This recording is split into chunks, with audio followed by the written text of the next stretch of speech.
every amount of pain there. Something big, like a Star Wars or a Marvel. Wouldn't have been good, but would have been like, Not sure how to segue in this other than that it's Thanksgiving season. We're eating up and we're gonna talk about food in this movie food tier list. But yeah, we kind of just off camera talked about what we think some of the most iconic movie foods are. And here we are. We're talking about movie food now. I guess happy Thanksgiving, everybody. We wanted to pull up a bunch of noteworthy food from movies. We had some help with our good friend Jory, who we've name dropped a couple of times, who's one of our biggest movie and food fans in the world. We were like Rick Harrison. We called it an expert. Whenever we bring him on as a guest, it is going to be the best episode of the show yet. Just throwing that out there. Big shout out to Jory. And he mentioned a lot of these. And I am already getting hungry looking at some of this, actually. Especially the first one here. We got the pizza from a Goofy movie. Don't put your cart before the horse. What are we naming these tiers, Josh? We don't go with the normal ones. No. The S tier, Chef's Kiss. Yeah, Chef's Kiss. Perfect. No notes. Love that. I think for A tier, dinner. Yeah, like that. Dinner time. Maybe B tier is like curious. I would try. Try once. Yeah. I was thinking C tier, would eat at 2 a.m. Yeah. Would eat at 2 a.m. drunk. And then D tier is put that thing back where it came from or so help me. All right, and if you need help with any of these, I do have the descriptions for all the photos still. Perfect. I love the stuck. tiers.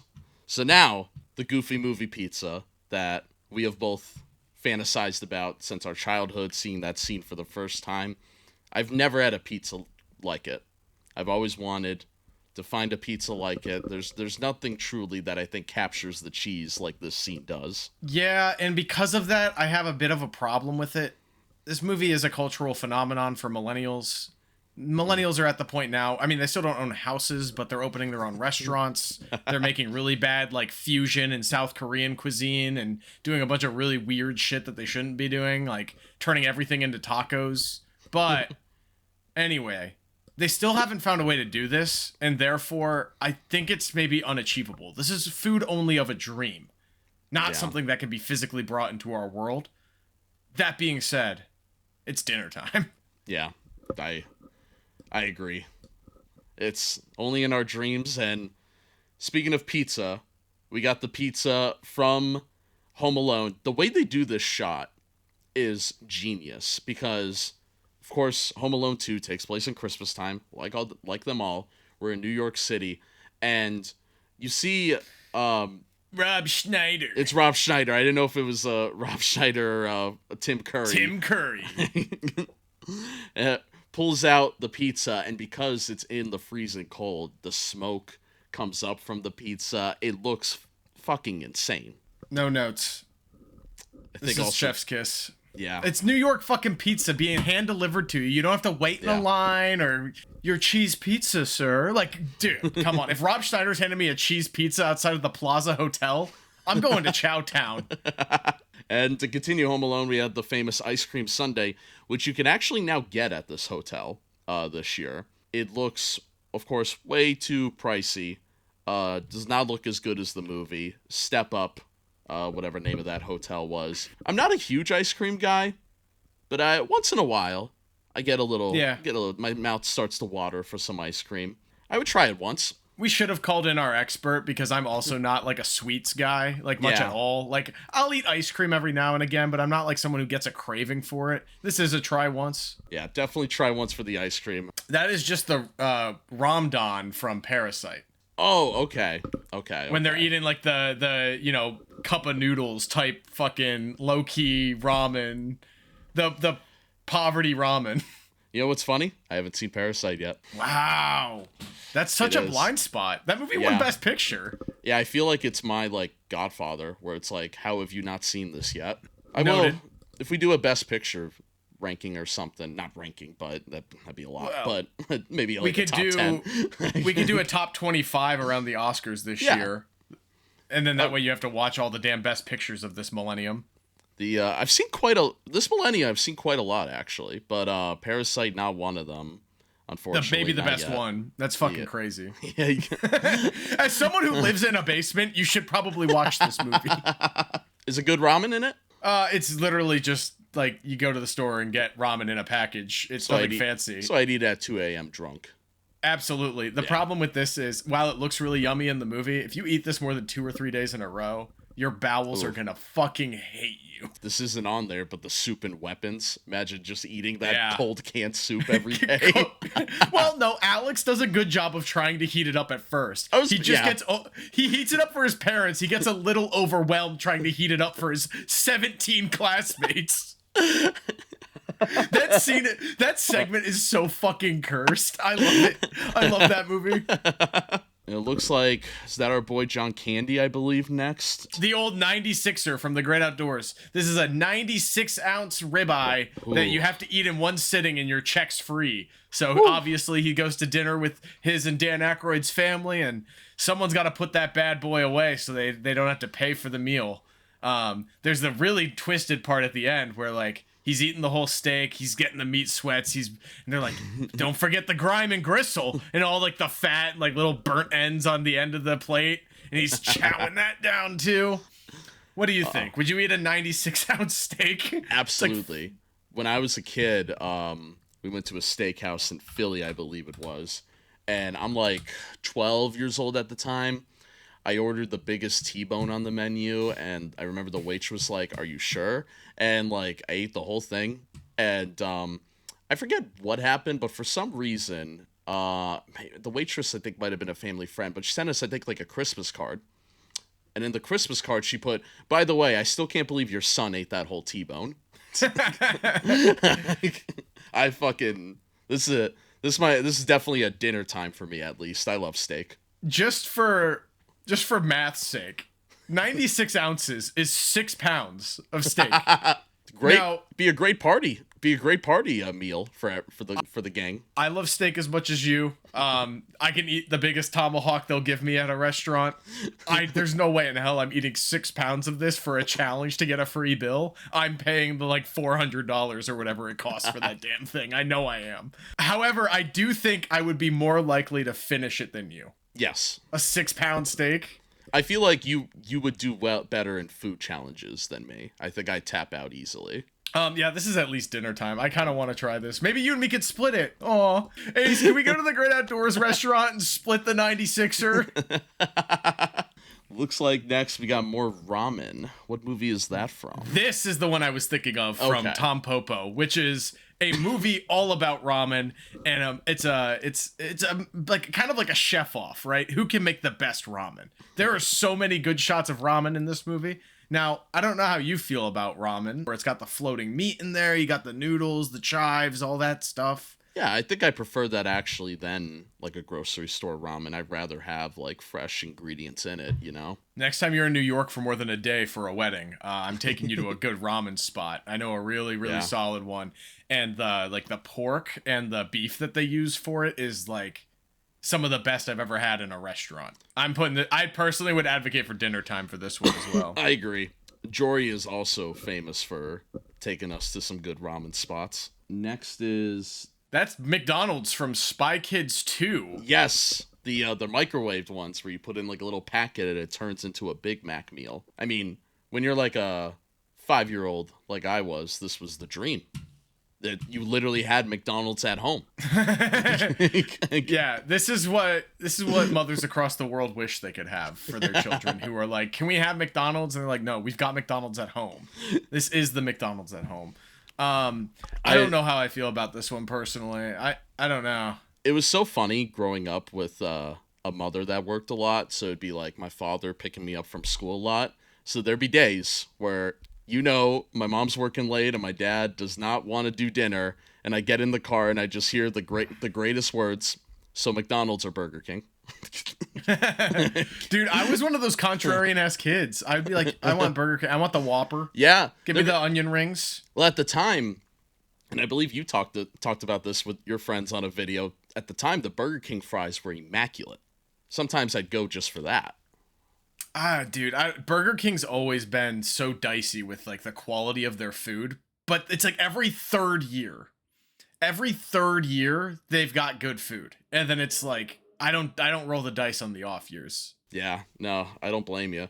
But yeah, I'm at least trying it once. I'm definitely gonna stick that in my microwave and try it. Yeah, I'm trying it once as well. I mean, you know how like we'll get there a little bit later, but you know how like you go to a restaurant and you get White Castle and you're like, oh, God, this kind of slaps. But then you buy the frozen ones at the grocery store and you make it in your microwave and it's like a third as good. Like That's how I feel like this McDonald's would turn out. The Fridays mozzarella sticks, like the ones in the store, just don't hit as well. Yep. Up next, we've got a live octopus from the movie Old Boy. Literally put that thing back in the ocean where it came from. Yeah, the character almost dies, and the actor playing the character almost died filming this scene. So it was a real octopus in the scene? Yeah, they went fucking hard for it. And like the suction cups are like sticking to his throat, and the character passes out. But apparently, like they wanted to get as much of that as they could in camera. And I believe like it started sticking to like the top of his mouth, and he couldn't swallow or spit it out. And yeah, like actual suffocation. That's behind the scenes. Terrifying. Put that thing back in hell. And it's not even the most twisted thing in the movie. Have you seen Old Boy yet? No. Right. I've never seen the remake either. The Spike Lee remake that I heard is not great. You could skip that one. Oh, I know that shot. I know that shot. From roll footage. From a movie we have not only championed, but we have remade the scene of the pie eating scene from A Ghost Story. So, regardless of the context of this scene, I think I'd eat a whole pie at 2 a.m. drunk. Yeah, I think so too. I mean, with the context of the scene, my husband / lover has died in a car accident right in front of my house, and he didn't want to move, and I don't know. I don't know the amount of grief that she feels in that scene to just tank the whole pie. One, I find kind of attractive. This might be the hottest Rooney Mara's ever been in a movie, but two, it's so beautifully well done. The emotions, she's sobbing as she's eating the pie. I had the opportunity to walk in her shoes, and I would definitely do this drunk at 2 a.m. Do you remember the build-up to us reshooting that scene? Speaking of Burger King, we went to Burger King, and I remember us sitting there and you going, why am I doing this? I'm about to eat a whole something, because we didn't know if it was going to be pie or what, and then it ended up, I think, being a bowl of whipped cream.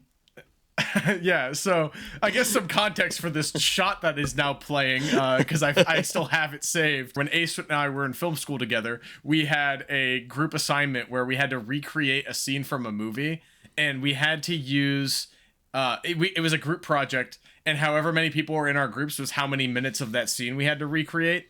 And so it was you, me, Julia Bonney, friend of the show, our friend Bernadette, and Walia.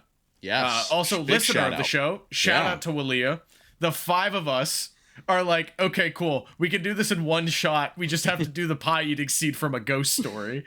And I think like 2 people hadn't seen A Ghost Story. So I was like, perfect. We can all come over to my place, watch A Ghost Story, eat some Burger King, and then I'll put on one of Julia's dresses and, you know, you guys can just shoot me eating a pie.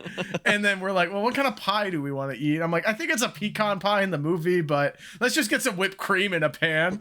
And the shot... it had to be 5 minutes long. The shot in the movie, I think, is right around 6 minutes and 20 seconds. So we like rushed some of the action a bit, but like it was hard because the whipped cream was actively melting as I was spooning it into my mouth. And I had to eat it slow enough trying to match her actions that it like was 5 minutes long and justified. I remember too that I mistimed it, where I think you jokingly said to time at 4:20, but I think it was like 3 minutes, so I even gave you an extra minute of eating it that you didn't need. Yeah, and you were in the sheet. I think Julia was in the sheet, actually. Oh, damn. Did you hit record? Yeah, I think I was hitting record and timing it. Sweet. Okay. And I think I just had kind of like put my arm up, and then that was your signal to go puke.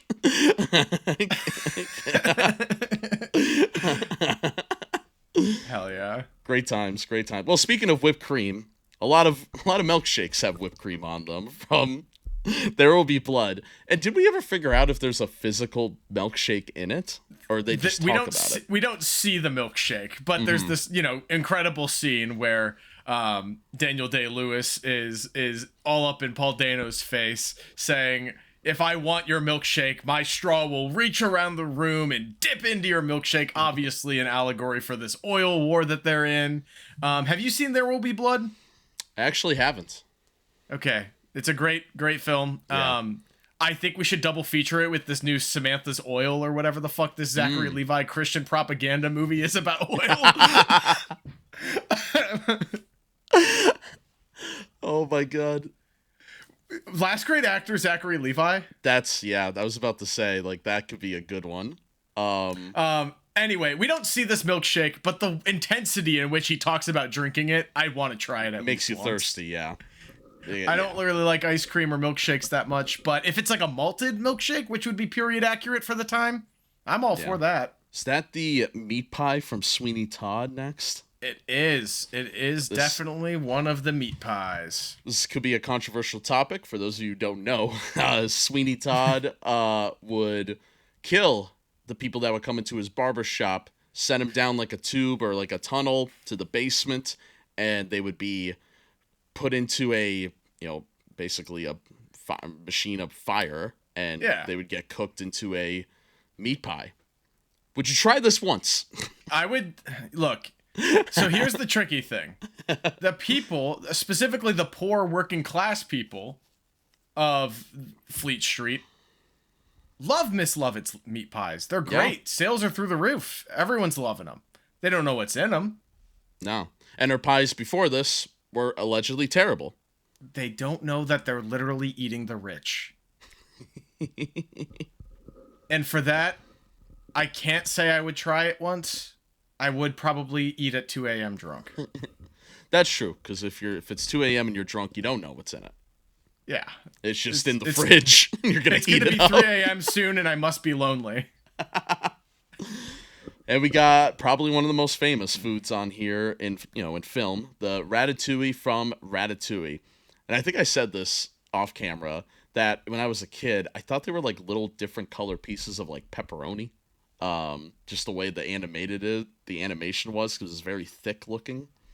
But yeah, I always thought the sauce looked really appetizing. I don't know what the sauce would taste like, but it always looked appetizing to me. So I have a bit of a hot take here, and I know it's not going to win me any favors with our audience. I don't think I'd like what's it called? Gustavo? What the fuck? That's the name of the chef's restaurant? Yeah. Gusto. I don't think I would fuck with Gusto's restaurant. It's too hoity-toity. It's a little pretentious. Ratatouille is peasant food, which is why Anton Ego takes a bite of it and is brought back to being in the old country where his mom's making it for him after he gets fucking bullied like all of us did. Now, my problem with this is so, like, stop doing, like, the white tablecloth elevated peasant food. Like, give me foie gras. Give me a delicacy. Don't heighten up the peasant food. The soup in this movie looked lit. And Ratatouille kind of is more of like a goulash or a soup, typically. Presenting it like this on a plate with a little tiny bit of sauce dripped around it. Like, I get it. You're trying to be a prestigious restaurant. You're trying to get a good review. I'm not justifying anything, but like, damn, give me a bigger portion than that. Put it in a bowl and let me eat it like a goulash. I would say specifically the ratatouille in that scene, I'd try it once. Yeah. I don't know if I'd pay for it once, because that's pricey. We got the monkey brains from Temple of Doom. Very famous scene. Absolutely crazy that this was a recommendation to put on this list. I'm not going to say who recommended it. It's a wild scene, to say the least. You're a Temple of Doom hater, right? I guess. It's the weakest. Well, it was the weakest Indiana Jones movie until Dial of Destiny came out. I know you don't feel that way, but I certainly do. I mean, it's got high highs. It's got great action set pieces. It's got pretty annoying characters. It's got some problematic shit, including this scene. That all of that being said, if I were traveling abroad and had some random food I thought was strange put in front of me, oh, monkey brain, you probably shouldn't eat that. Aren't we closely related? Fuck that. I've eaten zebra. They make it look like Jello. I'd try it. I'm not opposed to trying it. If this is Yeah. actually something that's safe and not going to give me some sort of disease and that people are eating, I'm going to try it. I would eat it over the snake guts. That's also in this scene. As somebody who very much relates to Indiana Jones, I fucking hate snakes. And I'm definitely not eating one. That's fair. I think I agree with you. I mean, same kind of context. If I'm traveling abroad and I'm living like a local, I'm gonna try whatever food you put in front of me at least once. I agree. But I would rather try the monkey brains than I would snake guts. Yeah. We got the alleyway spaghetti from Lady and the Tramp, one of the probably top 3 most famous food scenes, right? Like, everybody knows the spaghetti kiss scene. Yeah. Everyone has seen dogs kiss, and yet I'm the one being accused of being a furry. It's Disney. Disney did this to us.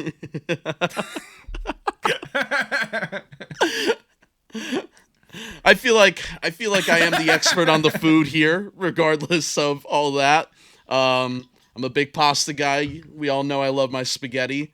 This is pretty basic though. I don't like angel hair noodles. I never did. That's valid. I think everybody overcooks them and they don't mix well with marinara. I know that's an extremely hot take for people, but nobody knows how to properly cook angel hair, so I prefer to just not have it at all. I prefer linguine, fettuccine, way better alternatives. I was doing some research when I was gathering the images for this because I was like, Lady and the Tramp isn't like set, so like this isn't a random alleyway in Italy. This is just some random like town somewhere, and I was trying to figure out like where it was. Like, you know, is it one of those communities? Because like your neck of the woods, there's some damn good Italian food there. Yeah. You're close to a lot of big cities on the East Coast where a lot of Italian immigrants were, and now there's restaurants a couple generations later with actually good Italian food. I was trying to figure out where this was located, and apparently Lady and the Tramp is based off of Walt Disney's hometown in Missouri. Oh, interesting. And I don't know how good the Italian food could possibly be out there. Yeah, I mean, we both lived in the South for college, and I don't think I ever found a good Italian joint down there. Like, no offense, but compared to, New York, Pennsylvania, like, it is just so S tier up here when it comes to Italian food. There were a couple of good pizza joints. I feel like a lot of that New York money coming down, brought pizza with them. But they didn't get to the pasta. They didn't get to the chicken parmesan. They didn't get to, like, the stuff that I'd want. There is a decent one in St. Petersburg. If anyone wants, shoot me a message over on the Discord and I'll drop the address. So yeah, with all that being said, and that's a very good point about it being Missouri, I think I would still eat it at 2 a.m. though. This definitely put in the microwave, 2 a.m. You broke your calorie app because you decided to eat it at 2 a.m. So you're going to hate yourself the next day, but you're probably going to enjoy it at 2 a.m. Okay, and who you splitting the pasta with in the alleyway? It's all to myself. You know me. I ain't sharing pasta with anybody, but Damn, bro. You're just lady, bro. You got no tramp. That there'd be no kiss there. I would just take the noodle. I feel like would eat at 2 a.m. drunk. I feel like it's a good place for it. We've got the 50 hard-boiled eggs from Cool Hand Luke.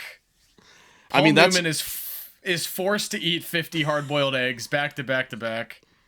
I mean, that's a way to get your protein up. Low carbs. I was almost gonna put the just drinking like 4 egg yolks like in Rocky. Oh, from Rocky. In the training montage. I think I'd prefer that than the 50 eggs. I can't do 50 hard-boiled eggs. No. I had 4 eggs for breakfast this morning, and I that was a lot for me.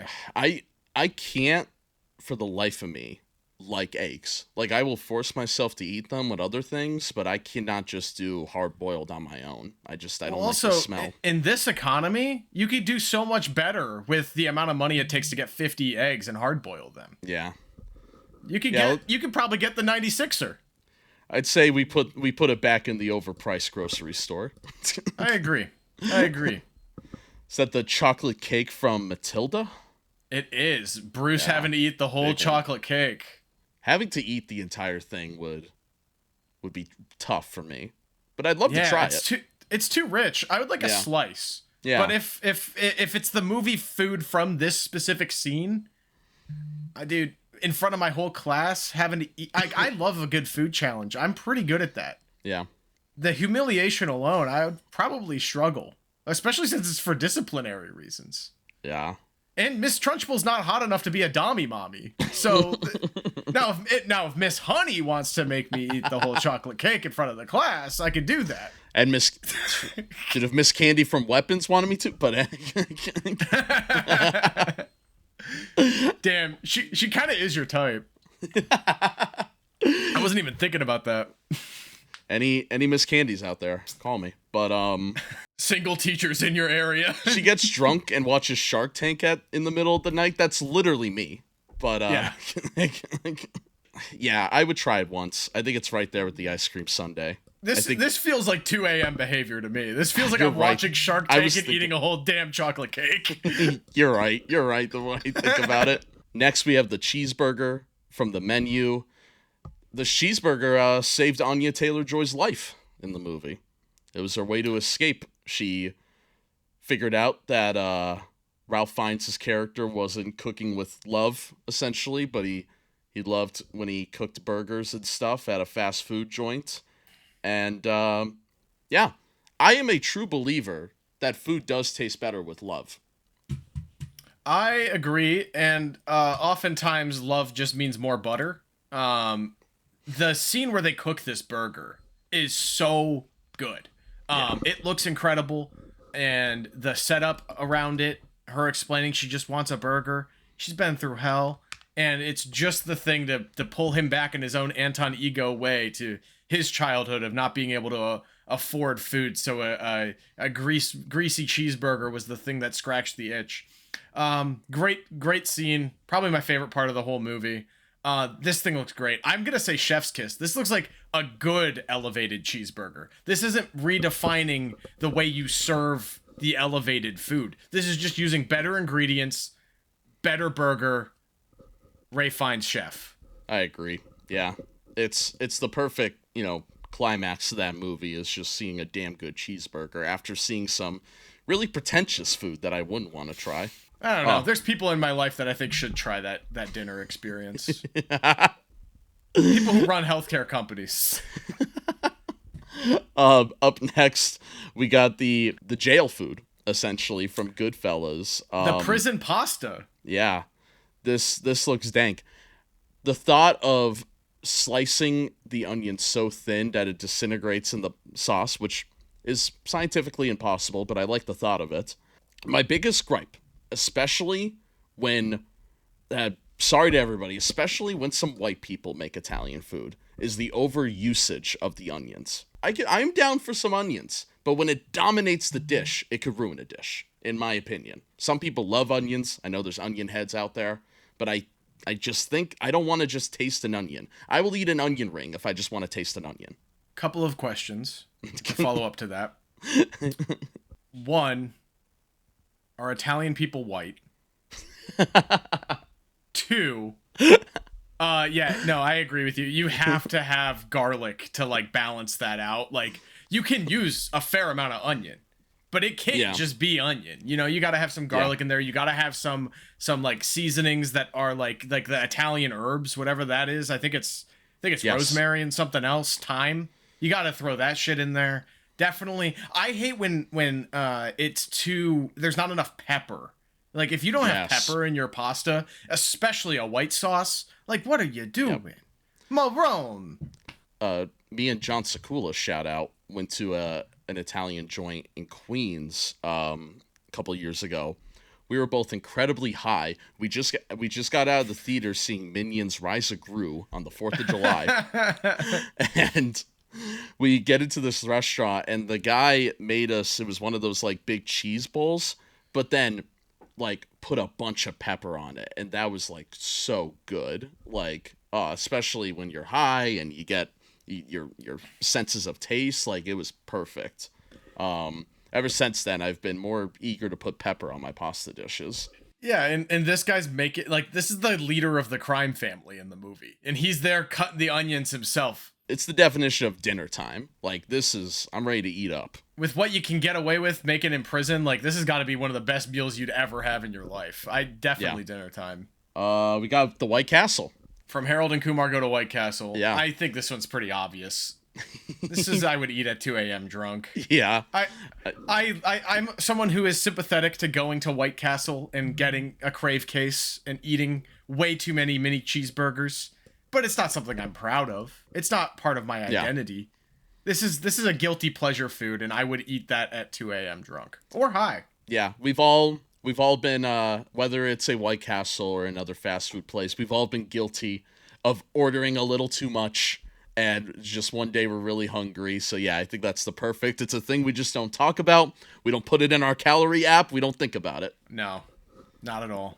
It's kind of like the don't ask, don't tell of food. It's kind of just the unspoken rule of the boys as well. Like we don't what we eat after midnight doesn't count. Yeah, we're like the opposite of Gremlins. Yeah. We got the shawarma from the first Avengers. Kind of insane. Like one of the highest grossing films of all time, and probably a random joke probably made people, like, I learned what shawarma was as this movie. I was also like 12 when this movie came out. It's just interesting how that one joke, like, made probably millions of people learn what shawarma is. Yeah, I mean, it's definitely like a East Coast thing. Obviously, it's, Middle Eastern, Mediterranean, Baltic type food, shawarma specifically. I never tried it. I'm a big fan, dude. I'd love to try it. It's very close to a lot of halal dishes. Some halal is shawarma, some shawarma is halal, some of it's kosher, some of it's different. There's a lot of different rules with what dietary elements you can include in the dish there, but essentially it's some good basmati rice, usually some lamb or chicken or like beef, some sort of sausage, a kafka, and then you get these nice sauces on there. It's my favorite food. I eat shawarma-esque dishes. I usually get halal at probably 3 times a week. Damn. This is the food I eat the most. So this got to go into dinner time for you. This is your dinner 3 times a week. Yes, but I'm really curious. They were in Lower Manhattan in the end of Avengers, and you wonder where Tony it's says at. to the Avengers, hey, I'm gonna, we're gonna, anyone want to go for shawarma? Like, we just finished the thing, and I just watched everyone die in a weird space travel sequence. I almost died myself. Yeah, we all almost died, and I had a flashback that's gonna be like important in 3 movies or something. But anyway, anyone want shawarma? And it's like name drop. This is the type of thing where like you put a Cat's Deli on the map. Tell me what location what's Tony Stark's go-to fucking shawarma place in Lower Manhattan, because guess what? That's not a part of the city that's got good shawarma. I would love to know what it is, but it's probably not there. You got to come up to Queens or Midtown for the good shawarma. Yeah, dinner time. Have you tried watching Avengers lately? Like the first one? I think I watched it in 2020 with my girlfriend at the time, who was watching all of the Marvel movies because she hadn't seen them since before her brain injury, so they were all new. It was really funny doing that binge in COVID.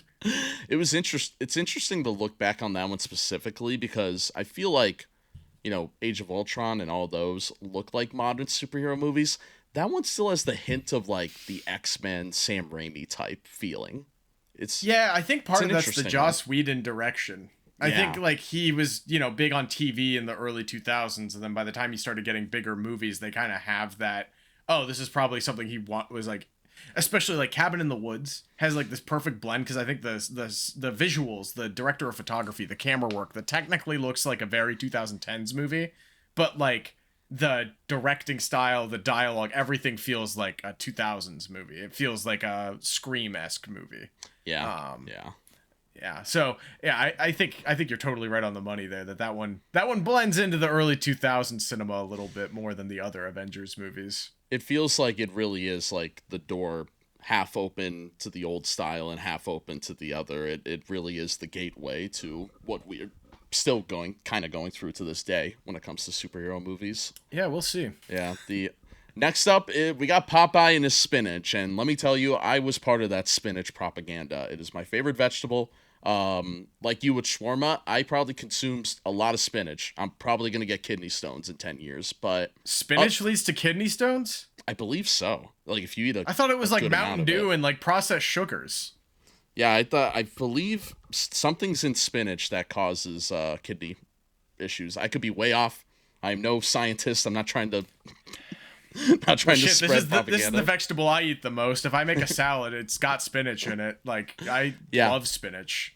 I keep a thing of baby spinach in my fridge at all times because I will just add it to anything. It's the perfect thing. If I'm feeling more hungry than usual, I'll put a thing of spinach next to my grilled chicken or something. Yeah, I'm right there with you. I used to get made fun of in college by roommate Josh, not Ace, a different fellow with a similar name, and he would just be like, "Bro, what are you doing?" And I would just have like a plate of spinach, and I'm eating it like carrots, like just one leaf at a time. It's like, bro, what are you doing? This is not a meal. like I like spinach. I'm with you. I'm team spinach all the way. This is Yeah. like my favorite vegetable, maybe top 3. And the spinach in, of course we're talking about the movie, but in the cartoon I always thought looked so good. I think this is good propaganda. I have no issues of telling kids to eat spinach. Yeah. Is it going in dinner time or chef's kiss? I kind of want chef's kiss. Let's throw it up there. Yeah, fuck it. I want the ability to fucking crack open a can of spinach, which is crazy. I've never had it from a can. Usually you see that as like you're cooking with it, like you do a stovetop with the canned spinach. Never tried that. I don't know if I want to, but to like bust that open and then it like shoot Yeah. it back like a shot and then now you're jacked. Like that's the dream. That's what I Yeah. want to believe. Like that's what spinach means to me. I I believe Kronk's next item does have spinach in it, right? Yes, his spinach puffs, his puff Always- pastry spinach dishes. Always wanted to try these. I thought this looked gas every time I saw it as a kid. Hey, anyone want some of my spinach puffs? And how can you not like Kronk? It's made by a wholesome guy. You know that's made with love. It's from love, from my kitchen to yours. I can't do his voice right now. I got to do a couple of Hey Peters to warm up. Hey But- Peter. Hey, I feel like spinach it's puffs. I feel like it's at the top of try once because it's not really a dinner. It's like an appetizer. It's what you're picking at while you're waiting for Yeah, dinner. that's fair. I want to try it once, and if I like it, I'm asking for the recipe. Oh yes, we got the $5 milkshake from Pulp Fiction. Talk about a line that hasn't aged well. I wish I could get a $5 milkshake. Man, Shout out- $5 for a milkshake? Shout out to Sheets though. They got reasonable prices for some big ass milkshakes. I'll give it to them. But other than that, yeah, it is very hard to find a $5 milkshake these days, no matter Definitely what not state getting it you're at in. a restaurant, especially a novelty No. restaurant like that 50s throwback you, diner they go to. Would you go to that restaurant? Absolutely. In fact, I would work at that restaurant if I lived in LA. The Steve Buscemi cameo of Buddy Holly would just be me. Yeah, I don't know. I don't even know the last time I ordered a milkshake at like a traditional restaurant. I'm doing that dancing competition too. Yeah. Especially if I'm with my boss's wife. Yeah, it's such an awkward setting. Not only you're with your boss's wife, she's ordering these expensive at the time food items and he's getting annoyed, but At a novelty restaurant that also has a dance competition that she's gonna make you compete in. And you just happen to be John Travolta, so you're good at dancing. it's pretty much the same energy as going to Planet Hollywood with Jory. I would try it once if somebody's like, "I'll buy you this milkshake." I mean, I'm not not turning that down. The one thing I will say, and we haven't really been ranking these tiers, and that's fine because I don't care that much, but this needs to go below the milkshake from No Country for me. Yeah, Or no, yeah. not No Country, There Will Be Blood. I think a period accurate milkshake is probably better than the gimmicky $5 one. I think we have the mushroom ravioli from Twilight next. Oh, we've got Bella's mushroom ravioli, which you can now order at the restaurant that they filmed that scene in Forks, Washington. And my beautiful girlfriend Cameron, she gets a shout out on this segment too. You guys going? She's had it before. She ordered it at that restaurant, and yeah, in 2020 after COVID, she had a giant mental breakdown, and her dad took her to Forks so she could see she watched the Twilight movies every day, like 2 to 3 movies a day for 6 months. And then he was like, okay, we're going to take you to Forks and you're going to try Bella's ravioli. And she did. And said it was incredible. She said that Incredible. it had really, really good like seasonings and flavors, and the mushrooms were like grounded up, almost more like a meat. And it was Interesting. in like a nice white sauce. She said it was one of the best pasta dishes she's ever had at a restaurant. She makes really good pasta at home. She's a great pasta cook. So for her to say that it was one of the best she's had in a restaurant, it's captivating to me. I do like mushroom ravioli in general. I haven't had Bella's. Yeah, I'm not a big mushroom guy, but the way Cameron just described it, that it's more like a meat. Because I like the taste of mushroom, but it's kind of my thing with onions, where I don't like when it dominates a dish. There's something too, sometimes if you're eating a big chunk of a mushroom, it's not necessarily the texture because it's always kind of soupy, spongy, but Yeah. it's like almost like the flavor of it hitting your nose is weird. Like the sensation. Yes. The smell mixed with the taste can sometimes be off-putting, and I feel you there. Kind of sold me on that. I guess I would try it once. Yeah, I would definitely try it once.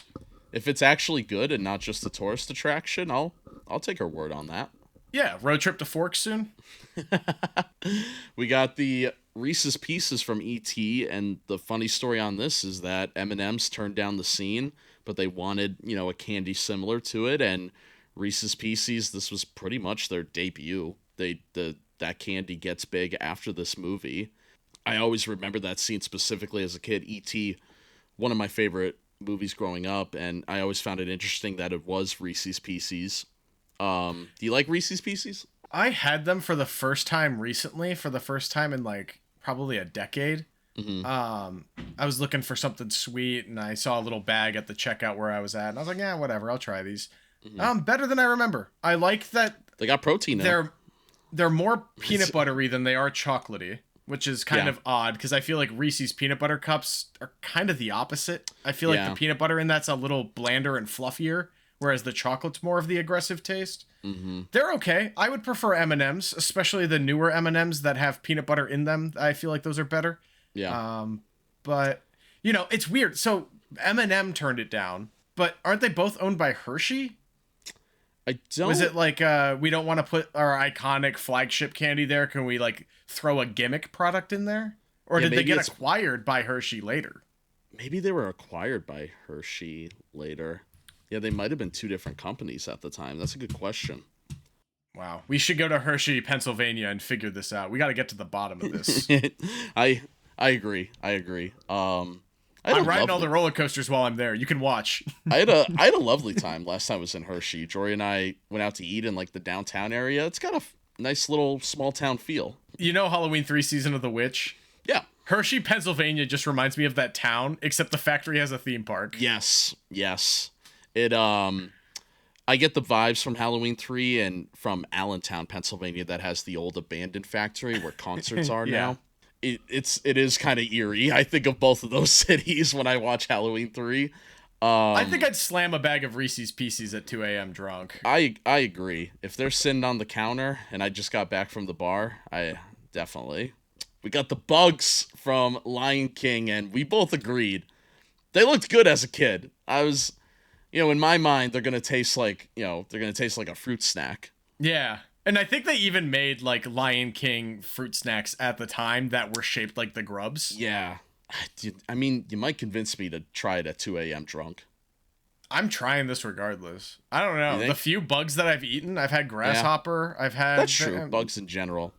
Definitely over the monkey. I mean, brain. if people are eating lobsters, you might as well eat a fucking grub. It looks like it's got better flavor and juicier or something. I don't know. The Lion King scene makes bugs look way too good, and I think that's Yeah. the whole reason we included it. It's bug propaganda.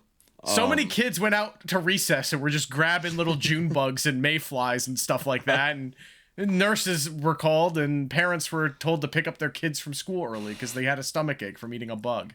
I'm not saying I did this, but I'm sure it happened. I can't imagine living in a state where bugs are actually dangerous too, because bugs up here are kind of useless. They die in the winter. So if you eat a bug, it's not really a big issue. But God, if you ate a bug in like Florida, who knows what you just ate? You might be joining Dante in the Inferno if you accidentally eat a bug at recess. What do we got next? What is That is from Snowpiercer. And that Oh. is the protein square, which you find out about 2/3 of the way through the movie that they're made out of cockroaches and they're feeding it to the lower class people on the train. And then there's the scene where they're holding not Uma Thurman, LOL. They're holding Tilda Swinton hostage and force her to eat one. And she knows what it's made of. This feels ahead of its time. I feel like Joe Rogan will pitch these someday on his podcast. I'm talking before the end of the decade, there's going to be like an Adam Friedland show, like advertisement read for protein squares that are vague and not FDA approved. And it will be these squares from Snowpiercer. Logan Paul They're will probably own a part of it. They're gonna make the Beastables or whatever the They'll put in the Beastables. Yeah, the Beastables protein option. It's happening. If you're a 10-year-old trying to bulk up, here's the Beastables protein option. Yeah, I'll put that back where it came from. Yeah, I'm not trying that one. We got the lobster from The Lighthouse that literally drove Robert Pattinson's character crazy. So much that he wanted to have sex with a piece of steak. You hit the nail on the head. Yeah. I really I don't know what there is to say about this. I'm not a lobster guy. I feel like Willem Dafoe's character probably makes a good lobster. I have about a 50-50 shot of going into like catatonic failure if I eat this lobster. If it was ever frozen. It's not worth it. It's not worth it for either of us. I am not fond of ye lobster. Oh, we got the blue milk from Star Wars. I have drank the Disney World version of this, both non-alcoholic and alcoholic, of both the blue and green milk. Pounding 2 of those alcoholic ones, because I believe it's rum in the blue milk. Yeah. And it's like rum chata, some food dye. Yeah, and tequila in the green one. And they fill it up pretty well. So I pounded a blue and a green one, and then I went on Star Tours. And it's hitting me in the queue, and I'm like, I'm really drunk right now. And we get on, and you know how Star Tours, it's like a different mission, and sometimes it's a mission you've never seen, and it's in 3D. Old Lando came on my face. Wait, run that back. Pause. Old Lando came on the screen. Yeah, he showed up on the screen halfway through the mission, and I never saw like old Lando in that ride before, and I just go, Lando, yeah, and I start clapping. And so I got some fun memories with it. They're not bad. The Disney World version, they're not bad at all. They're kind of like a slightly melted like smoothie in a way. And it's an interesting texture, but I wouldn't say it's bad. But the actual blue milk in the movies that Aunt Beru's cooking up, probably really good for you. I trust Aunt Beru's cooking. Yeah, I mean, I don't know if this is dinner time, but I think it's like breakfast time. Like, yeah, I need some blue milk before I go do my, what are they, Aqua Farm? It's going, it's picking up some power converters, shooting some womp rats. Whatever their farm is in the desert. Yeah, it's probably all like natural hydro pumps and stuff. What'd you say? Yeah, I mean, it's all like they're in the desert and they have a farm, and it's like they have all these water pumps and stuff like that. So, yeah, you know, while I'm getting all the pumps and converters and shit figured out, I need some blue milk to get through the day. Is that the steak from the fillet from Captain America? Yes, this is the steak that Tommy Lee Jones eats while interrogating Toby Jones in the Captain America: The First Avenger. I know nobody's thought about this scene but me. I just always thought the steak looked really good in it. I love a good fillet. To intimidate the person you're interrogating with a great fillet when you know that person's been out in like the freezing snow for like, you know, he's been on the battlegrounds of war. It's a big flex. It's a huge flex. It's very American. Yeah. Yeah, I'm not turning down a steak. I'd at least try this. Dude, this is... What are you talking about? This is dinner time. That looks like a great meal. Even if I have to sit across from a Hydra while I'm eating it. Or a Nazi. Whatever the fuck. I don't remember which one he is at that point in the movie. Is that before Hydra? Is Red Skull's death what causes Hydra? No, they're all called Hydra. Because they didn't want to have swastikas all over the movie.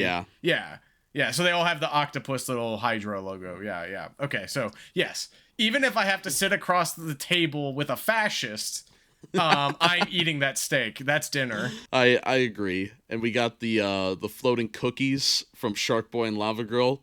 Always wanted to take a bite out of these. They look delicious. I don't know how it looks now. Who knows what that CGI looks like now? I like that the movie's based off of a dream. So, like, you know, as a kid, this sounds like something I'd picture up and dream about. Giant cookie, why not? I'd take a bite. Yeah, I would definitely at least try once. Or would this be really good with that blue milk at 2 a.m. drunk, like Oreos? Oh man, if it's let me just put it right next to the blue milk at dinner time. I want the giant dream cookies and the blue milk. We got the everlasting gobstopper first from Willy Wonka and the Chocolate Factory. The cure to world hunger, I guess, but without consuming anything, so 0 calories. Well, the gobstopper kind of sucks because it's the cure to world hunger, but it's not the cure to like malnutrition. Like it's not actually giving you the nutrients. It's just satiating your hunger. Is a gimmick food that I still want to try once though. But the shape of it is so fucked. Like you're gonna hurt your teeth trying to put that in your mouth. It's like shaped like a Rubik's cube without the like centerpiece. Because in Charlie and the Chocolate Factory, do they even have it, or is it the gum? No, the gum is 2 different things. The gum is something different, but they get rid of the plot point where Charlie like is with Slugworth and trying to pawn off the gobstopper and betray Wonka. They get rid of all that because they need Johnny Depp to be weird. Fuck Charlie and the Chocolate Factory. I still hate that movie. It probably is better than Wonka. It's definitely better than Wonka, but I just saw on an episode of Pawn Stars that came up on my YouTube that Rick Harrison bought that prop of the everlasting gobstopper for like $100,000. Wow. I think I saw that episode. I think he bought the hat with it as well. But I feel like at the bottom of Try Once, like you're just fascinated by it as a kid. Yeah. Honestly, yeah, definitely, it belongs there. I'd give it a shot. Over the monkey brain. Okay. And we got the Wonka bar, and I mean, the Wonka bars in real life are not good. I think the chocolate melts. Like, I think that's an actual problem when they first came out with the actual Wonka bars. In any version of Willy Wonka, they've always made the chocolate look really good. I just don't know if there's anything particular with, like, the Wonka bar that makes it, like, special. Like, I don't know what I'm getting myself into. Like, is it just regular milk chocolate? I think so, and I'd rather try it at the river, right? Because you want the most natural, like, taste before the kid falls in it. That's the other thing. There's so many, like, safety hazards happening at this chocolate factory. I don't know if I really trust this product. There might be... Hey, yeah, that's true. If it's sitting on your counter, though, at 2 a.m., probably eating it. Yeah, there we go. I think right next to the Reese's Pieces. Oh, we got the grilled cheese from Chef. Big satisfying scene here, very similar to the menu. Always been a fan of putting multiple cheeses in your grilled cheese. They got to be certain cheeses. You can't just do random ones. You got to do cheeses that, you know, coincide with each other. And Jon Favreau's characters got that down. I've always wanted to try this grilled cheese. Yeah, I mean, I'm a sucker for grilled cheese, and I know that there's like many videos and even a Netflix spin-off about Jon Favreau teaching people how to cook that I don't give a shit about. But like a good grilled cheese is always solid. Like that's a solid, you know, meal. This is dinner time at the very least. If you think that this version of it is Chef's Kiss, I could give it to you, but I don't know. It's a very well shot scene, but I don't think it's Chef's Kiss. But personally, I think the tomato soup pairing with grilled cheese is important. That's true. And if you don't have a good tomato soup with like a good amount of garlic and maybe even some coconut milk in there, you're kind of missing the boat here for me. We got what is that next? That is Soylent Green. Soylent Green is a canned food that is made from all of the ocean's fresh water. It's a kelp high protein food. Are you familiar with Soylent Green? What movie is it from? The movie's called Soylent Green. It's about this product. It's a 1973 political / psychological thriller, and it's most known for the line, "Soylent Green is people." There is no kelp. The world's oceans are the vessels of water walking around it. Everyone is just eating each other. They are canning up. They are collecting people off the streets, collecting them in trucks, and mass producing their bodies for Soylent Green. Sounds like another thing I'd hear on Rogan. Sounds like another thing that's coming up soon, along with the damn fucking you're right, with the cockroach bar. Let's put it back in the ocean. Oh, from Mean Girls. The Caltine bars from Mean Girls. we're really on that kick where I'm just we're some of these have aged well with the trendy, healthy quote unquote food snacks that I see advertising all over my algorithm. Yeah, no, that's true. I feel like everyone's always trying to lose weight or like have some sort of like fitness regime. And Caltine bars were supposed to be a bulking supplement for your workouts. And Lindsay Lohan was smart enough to gaslight her bully into thinking that it was a meal replacement bar. And yeah, Regina George starts packing on the pounds because she's eating fucking Caltine bars like they're I don't know apples. And it's a good thing. Like, I don't know, I'm not the biggest fan of protein bars in general. Like, I feel like a lot of times they just taste like that whey soy powder, no matter how much chocolate they add. But I don't know. There's been times where I'm like, I don't really want to eat a meal, but I know I should put something in my system, and a protein bars come in handy. I don't work out like that, so what do you think? No, I agree. Yeah, I think protein bars are just grossly overrated. I'm no expert on it, but you don't need it. Get your protein from actual meats and stuff. I don't know, is how I feel. That's a personal preference, Yeah, I think. Put the thing back where it came from, or so help me. I also like in drink form, like I love a good protein shake as well. I don't know, put in candy bars. It's like, of course, neither of us have sweet tooth, so we're not looking for that alternative either, like some people are. Up next, we've got the tater tots from Napoleon Dynamite, where he throws them in his pocket. He's got the pocket tots.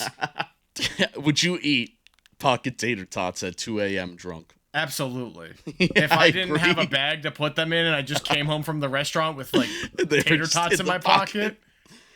This Hell feels yeah, like I'm eating those. This feels like a true story based off of somebody we know that starts with the letter A. Up next, we've got the Turkish Delight from Narnia. So this convinced Edwin to betray his family pretty much.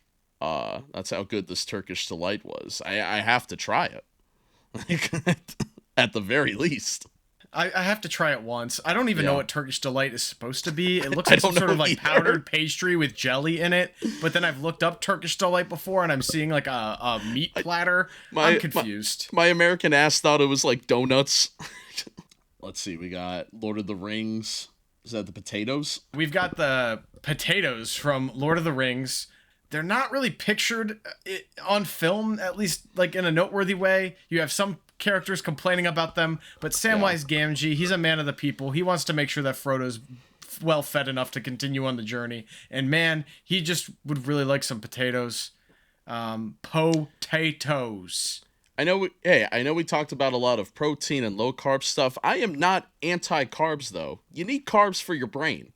And I like the big brain thinking here, because potatoes, they're not a bad thing to eat to get those carbs. Dude, if you're in. walking all the way to Mordor and disposing of the ring, you're gonna need to carb load quite a bit. And I think potatoes are awesome. I eat potatoes all the damn time. I think it's Samwise dinner on this. time. I've had potatoes for dinner a lot in my life. The Polish in both of us is coming out. I feel like there's so many times where it's like, what are we having for dinner? And they're like, potatoes. And I'm like, with what? And they're like, onions. And I'm like, okay, but what's the entree? Exactly. Yep. They're like, oh, we've got some cabbage. And I'm like, what the hell are we doing? Oh, They're like, it's been in a red sauce. It's kind of an entree. And you're like, that's a side still. Christmas Eve's coming up, and my family, very traditional Polish. We're no meat. We're supposed to fast, and it's just all potatoes and cabbage and soup. It's an interesting time. My aunt will slip us some mac and cheese though sometimes, and she makes some good mac and cheese. We got the Peppers from Scooby-Doo. This feels like we're out with Jory. Shout out, who loves the spicy food. This is something you want to try with your guy who's obsessed with spice. This was Hot Ones before Hot Ones. Yeah, I mean, I'm trying this. I'm probably not gonna take it well. Like, I feel probably like not gonna the like reaction it. of steam coming out of my face would probably not be the best, but I'll try it. Why not? We got the Con Candy Monster that Scooby and Shaggy literally ate. I'd eat the cotton candy monster at 2 a.m. You and me would tackle that cotton candy monster after a night out, and I mean, come on, snuggling up with the cotton candy monster. He looks like a nice pillow, and then just grabbing a piece of him one at a time while you're watching a movie. That sounds lovely. It looks like we got some Studio Ghibli things for the next 2. Yes, We 3 got eggs and actually. bacon. Up first, we've got Eggs and Bacon, Howl's Breakfast from Howl's Moving Castle. I don't This know does if look Eggs and dank. Bacon have ever looked better in cinema. Yeah. These look great. Again, not quite dinner time. I'd say breakfast time. Yeah. Put her next to the blue milk. Do that with the blue milk. Dude, Could we're also having go a hard. breakfast of champions. I believe that's more ramen from another.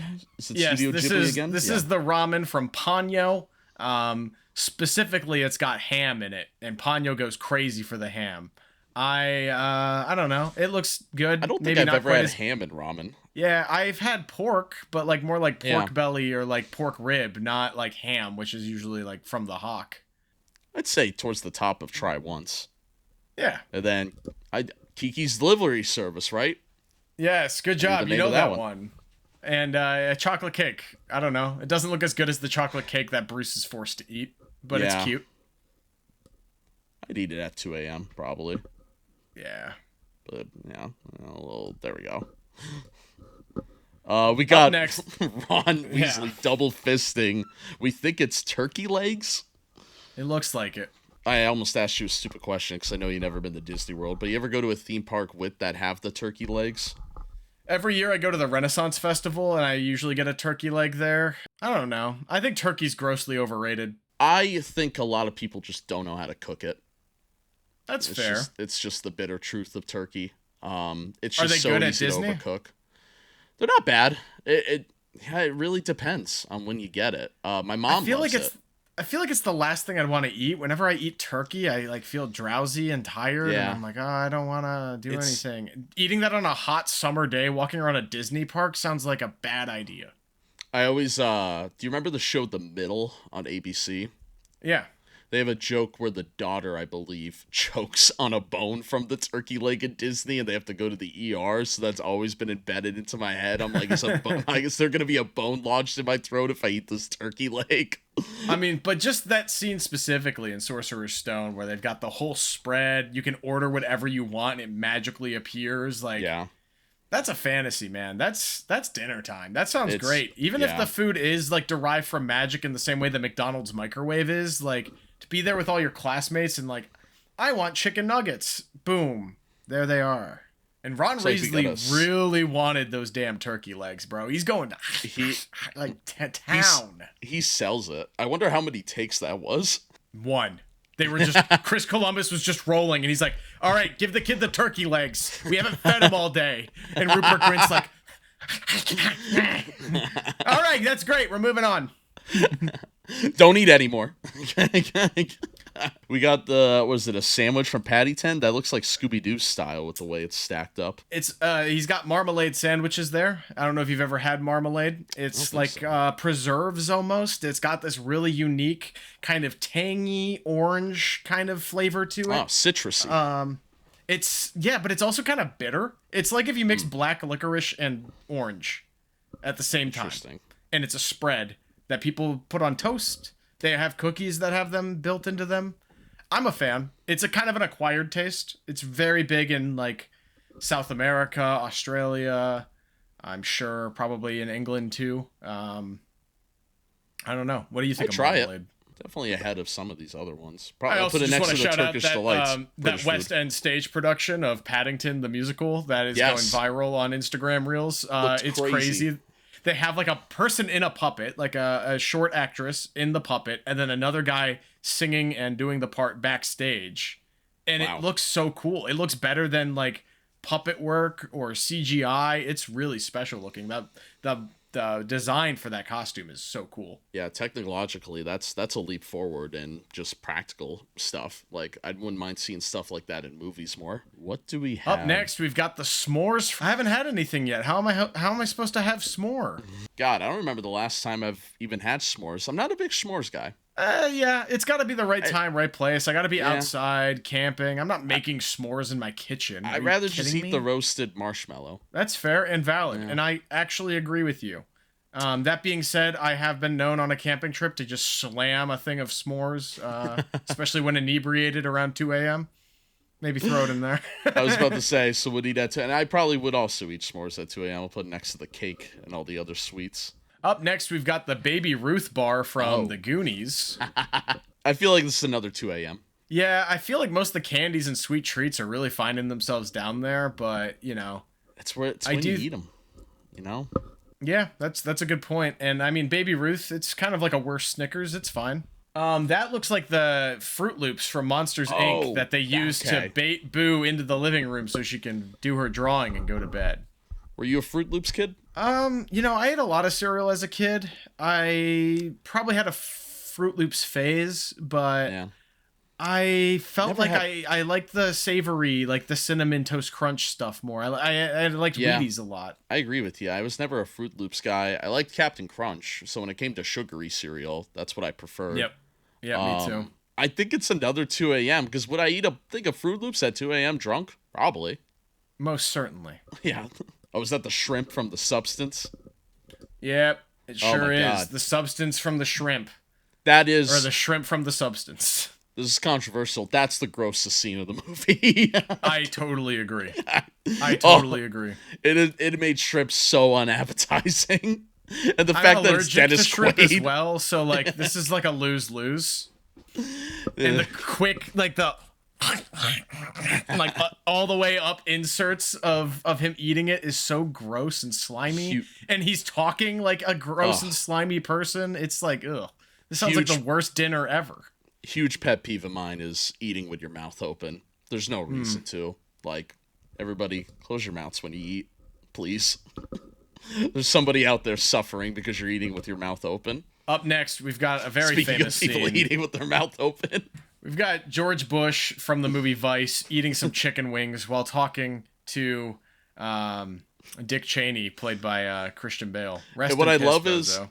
I love there's a salad in front of Dick and he's just not touching it. Like hands like in his nowhere near it. Yeah, I mean the wings don't look anything crazy. It's a really funny scene. But I mean I'm always down for some wings. Yeah, they don't look like that great. Like, I don't know. If I was really look- in the mood for chicken wings, Yeah, I would want to go to like a wing restaurant. I don't know anybody that makes great like homemade wings. Like if I want wings, I want something unhealthy and breaded and all that stuff, not Yeah. grilled. Yeah, I mean, a good grilled chicken wing's great, but it has a hard time catching all the sauce, so you got to be like Yeah. actively dipping the whole time. it makes And I it do so find that- watery. And it's too messy. It's Yeah. too much. I prefer boneless wings because I don't like a lot of shit on my fingers. Like I'd rather just take a fork and eat it in the first place. So That is Yeah, I'm such a with you there. wild hot take, but I know it's a It- popular like opinion Yeah. in today's I- world. it's not that I wouldn't, and I would try this of once. Like it's not like I am against bone-in chicken, but if you give me the choice, odds are I'm saying boneless. You know that scene in Family Guy where Brian's like, "Oh yeah, I was an extra in Die Hard," and then they just superimpose him in that scene. I think it'd be really funny to superimpose us in that scene eating boneless chicken wings with a fork. He's like, "I've got a proposition for you." Oh, and yes, from Percy Jackson, we got those flour cookie things. Yeah, the lotus flowers. This is how this will probably happen to me in Vegas one day, and nobody will ever see me again. I don't know what my lotus flower would be though. Like, I mean, in the movie, it just looks like it's Molly. yeah, I mean it's essentially they're taking drugs. They get hypnotized essentially.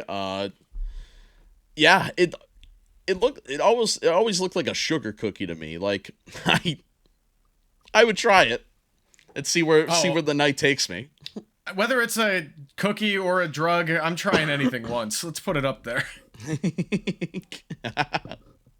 We got the CGI pear from Attack of the Clones that Anakin uses the Force to cut up for Padme. The Force pair. The scene's always interesting to me because we don't see a lot of food in Star Wars in the first place. Another thing that could have showed up on here is the bread in Force Awakens that Rey makes, but that one actually looks good. This pear does not look real. And I know the prequels have been criticized for its CGI, but that pear looks incredibly fake. Yeah, I don't want anything to do with this Force pear. I say put that thing back where it came from, or so help me. Use the Force to put it back over on the other side of the table, please. Force push that out of here. And we got from Oliver. We've got the porridge/gruel from Oliver. Which I don't think I'd be asking for seconds. I think if I was a starving orphan, I certainly would be. I kind of like porridge. I've had decent gruel. I'm slamming this at 2 a.m. drunk at the very least. That's a good point. Me going up to my fridge. Please, sir, may I have some more? It's Paul Masson's wine. French name, French ingredient, or French recipe, made in California. Honestly, the wine boom of like the late 80s and 90s of California's, wine culture was huge. It did a lot of damage to our parents. Yeah, it did wonders to Gen X. Yeah. See and point sideways. But yeah, Orson Welles slamming this wine while making a wine commercial and getting too drunk to do it right. Pretty funny. Definitely check out the outtakes. I would definitely do this if I'm sitting there having a drink with Orson Welles. Oh, that sounds awesome. It'd be like that scene in Ed Wood. Is that Kristen Dunst? Yes, these are the macarons from Marie Antoinette. I love a good macaron. I've had them before. I like them. I mean, it's not something I buy, all the time or anything. But last time I had it was actually during SummerSlam, actually at the Great American Mall there, across from MetLife Stadium. They had a stand that had macaroons. We were grabbing a coffee, and I'm like, you know what? I'll have a macaroon, and it wasn't bad. Yeah, I mean, especially if you're having a coffee or like a tea or a matcha or whatever the hell, like it's something small to nibble on. If you go to a lot of cafes in France, which I might be making a trip next year, they will just kind of give you a little plate of them while you're sitting there sipping away. Can't put it in dinner time, but I feel like that's high on the top of try once. Sure. I believe that is the next one. Fucking Billy Crystal and. Oh yes. Cat's Deli, Meg Ryan and Billy Crystal sitting there. Since we came up with these ideas, I have gone back to Cat's Deli once and got an order to go. Got myself a corned beef sandwich and got my girlfriend pastrami. It really is one of the best, just giant pile of meats sandwiches you could ever ask for. The spicy brown mustard as well. It's unmatched. It's seriously so good. Corned beef sandwiches in general is kind of the goat of sandwiches. Like, you can't go wrong with it. It's so good. I mean, yeah, it makes me want to moan in ecstasy like she does in that scene. I will have what she's having. Yeah. Thank you. This is chef's kiss. Yeah, no doubt. One of the best meals you can get in New York. Is it a $35 sandwich? Yeah. Is it worth it? Unfortunately, yes. Yeah. Corned beef is worth any price of admission. I never ate at that diner yet. I would love to at some point. Yeah, I gotta take you to Cat's Deli soon. Yeah. But then lastly, of course, the perfect send-off, with it being Thanksgiving week, we got Aunt May's feast that she was able to cook up in her nephew's apartment in the middle of Manhattan, or his college apartment in Manhattan, where Norman wanted to cheat, take a little bite. Aunt May slapped him away, and then he berates Mary Jane and leaves. It's truly a great representation of what Thanksgiving means to a lot of us, I think. One of the greatest Thanksgiving scenes of all time. And honestly, the food looks great. Yeah. I mean, Aunt May cooked here, literally. I would destroy the living daylights, not only out of that turkey and that stuffing, but that little, like, what do you call it? The scallop potatoes dish that's on the table in that scene. Yeah. Dude, it's gone. I'm pausing the movie and rewinding it to just look at those scallop potatoes a little bit more. Sam Raimi does such a good job in all three of these movies to make it look, I don't want to use cozy, that's an overused term, but it just looks like people live there, and this looks like real food. Sam Raimi and his atmosphere of those Spider-Man movies does such a great job, and I think that's why everybody remembers this scene. And Willem Dafoe's just hamming it up, dude. He's so fucking good in that movie. So entertaining. I feel like this is the top of dinner time. I agree. This is way better than Ron's turkey. Yeah, well, I'm pulling a Ron. I'm taking the 2 turkey legs from Aunt May's turkey and chowing them down like Ron. Damn. All right. Well, I want some of the dark meat anyway, so that works out. Yeah. Yeah. No, this is a good list. I feel like this is very fair. Our chef's kiss, we really treated as God tier, which I appreciate. Yes. I mean, that's the smallest tier, and it's got some of the best food in film. Yeah, I feel good about this. Yeah. No, this was a lot of fun. And I have gotten very hungry now doing this. Insane. But yeah, we went a little long here. Yeah, this might be our longest episode ever. And it's because we talked about food. Yeah, I just want to... this does come out Thanksgiving week, and I just want to say on the pod, Nate, I hope you have a really awesome Thanksgiving, whatever you're doing. And I hope you eat good. Thank you, man. Happy Thanksgiving to you and the family as well. Thank you. I'm planning on making a chicken pot pie for me and my roommates, and then I'm gonna mix out some sides, do like a green bean casserole, maybe some yams. See what the vibe is. You know, I know not everyone likes the Thanksgiving spread, so just pick out the best dishes and do something unique. That's great. And I am very thankful for all of you who have just watched this. I hope you all have a great Thanksgiving here on Face the Ace. We wish you happy holidays and expect more entertaining videos like this during the holiday season. Yes. Thank you for everything. We'll see you next time. And we don't have an outro. Thankful for no podcast intro or outro. Nice. One more thing for me to edit. Fuck. Thanks, Josh. Fuck, Ace. No!